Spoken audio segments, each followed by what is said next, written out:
Look, there never is a good time for politicians and bureaucrats to get a pay rise, but the middle of a cost of living crisis is probably the worst.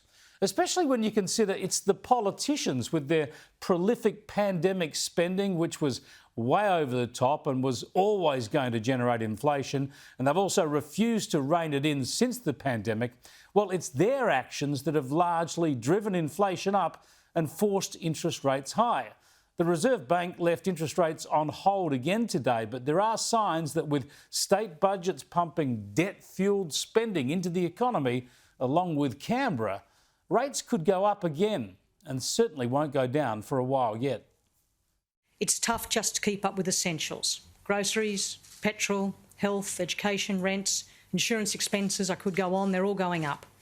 We still think we're on the narrow path, but it does appear to be getting a bit narrower. We need a lot to go our way if we're going to bring inflation back down to the 2% target range. Yeah, yet despite all this, despite the politicians fueling the economic crisis, our politicians are now shielded from it by pay rises. They got one just over a year ago, and now they're getting another one, 3.5%. This takes a backbencher's salary, the base rate, from about $225,000 a year to $234,000, plus plenty of perks, of course. The Prime Minister's salary tops $600,000 for the first time, a $20,000 rise taking Anthony Albanese's pay to more than $607,000 a year.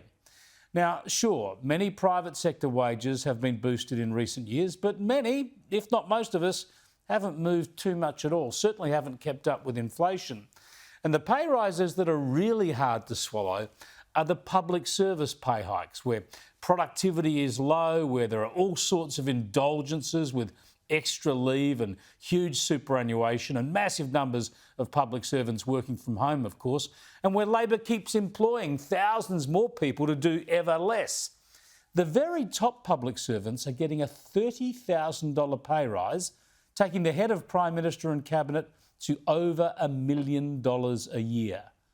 $1 million a year to run a government department. What a joke that is, a joke on all of us. And a bunch of other top public servants are within one pay rise of $1 million salary too. Someone has to put an end to this, the growth of the public service and the way it leads the way on pay increases. I'm tipping it won't be Labor. After all, a large part of their political strategy is to expand the public service, sign them up to public sector unions, give them more pay and perks, and then rely on their votes at election time. We need a smaller public service in relative terms and a stronger private sector. Labor is giving us the opposite.